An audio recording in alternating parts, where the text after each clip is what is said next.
Pois bem, cá estamos novamente para tratar de mais um assunto polêmico. Por isso, use a lógica mais uma vez, mas principalmente, raciocine junto comigo. No livro de 1 Pedro, no capítulo 3, e no versículo 19 a 20, está escrito, no qual também foi e pregou aos espíritos em prisão, os quais, em outro tempo, foram rebeldes quanto à longanimidade de Deus. Esperavam nos dias de Noé, enquanto se preparava a arca, no qual apenas 8 almas se salvaram pela água.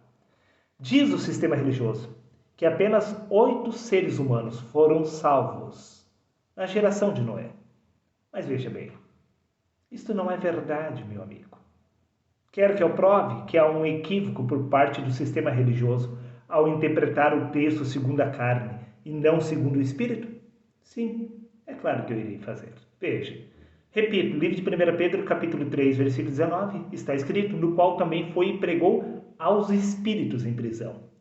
O espírito não é humano. O espírito é a essência divina do Deus vivo. O espírito, repito, não é um ser humano. O espírito é a essência divina do Deus Altíssimo. Neste caso, era o próprio Deus, este espírito eterno, que se encontrava preso na carne, pois o corpo humano é a prisão do espírito. Quer que eu prove? Sim, é claro que eu vou provar. No livro de Efésios, capítulo 4, versículo 4, diz que há um só Espírito. O Espírito do Deus vivo se desdobrando através de todos nós, pois todos nós somos um em Deus. E Deus é exatamente um através de todos nós. Um único Espírito, uma única vida, se desdobrando no espaço-tempo através dos séculos. Prova disto que no livro de Gênesis, capítulo 6, versículo 3, está escrito, então disse o Senhor, o meu Espírito não permanecerá para sempre no homem, pois o corpo é a prisão do Espírito de Deus. Repito, o corpo humano é a prisão do Deus Altíssimo. Por isto, no livro de Eclesiastes, capítulo 12, versículo 7, diz, o pó retorna à terra. De onde veio? Então o Espírito retorna a Deus. Quando a prisão é desfeita, o Espírito se encontra livre para retornar à fonte. Estamos falando do Espírito de Deus. Sim, repito, quando eu disse, no livro de 1 Pedro, capítulo 3, versículo 19, no qual também foi e pregou aos espíritos em prisão, era exatamente aqueles que já haviam despertado deste Espírito de Cristo na carne, estavam tentando abrir exatamente o entendimento deste Espírito de Deus que se encontrava dormindo na carne. É exatamente isto que é a pregação do Evangelho. Tentar despertar a consciência espiritual de Cristo no homem. Pois este Espírito, quando se tornou carne, ele perdeu a sua verdadeira identidade através do corpo. Prova disto que no livro de Salmos, capítulo 104, versículo 30, diz que Deus envia o seu Espírito. Então o corpo é criado.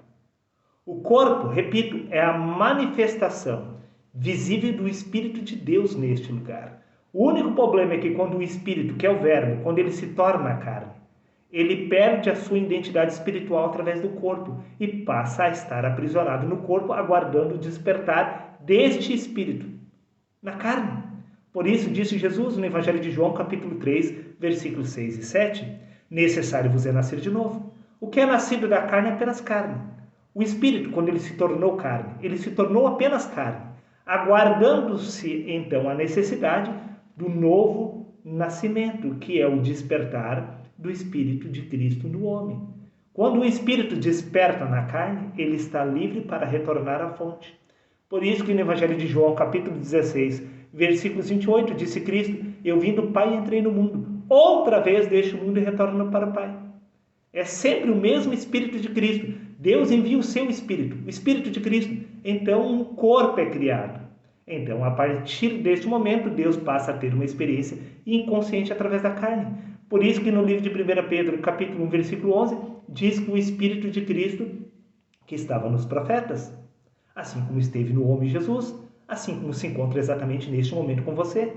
Pois é este Espírito de Cristo que disse, eis que estou convosco todos os dias, até o fim dos tempos, até que o pó retorne ao pó, este Espírito se encontra com você, pois foi este Espírito que se revestiu da carne, pois toda a carne é Deus em manifestação.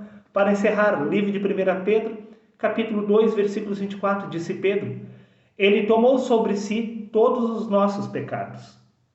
Sim, não estamos falando do homem Jesus, estamos falando de você. Pois quando o Espírito foi enviado, então ele se revestiu da carne. Quando o Espírito de Deus se tornou carne, ele assumiu a nossa natureza humana, levando assim as nossas enfermidades, as nossas dores e os nossos pecados. Repito, livro de 1 Pedro, capítulo 2, versículo 24. Ele tomou sobre si todos os nossos pecados. Quando? Conforme consta no livro de Salmos, repito, capítulo 104, versículo 30. Deus envia o seu Espírito para que o corpo seja criado.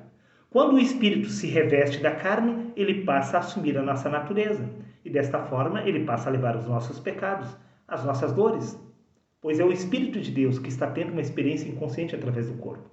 Para finalizar, repito, livro de 1 Pedro, capítulo 3, versículo 19, no qual também foi e pregou aos espíritos em prisão. Ele não pregou para seres humanos, porque o ser humano é apenas a vestimenta do Espírito de Deus. Por isso ele foi e pregou aos espíritos, ou seja, ao Espírito de Deus, que se encontrava dormindo na carne, para que este Espírito despertasse através do corpo. Nisso se constitui nascer do Espírito, despertar da sua verdadeira identidade espiritual.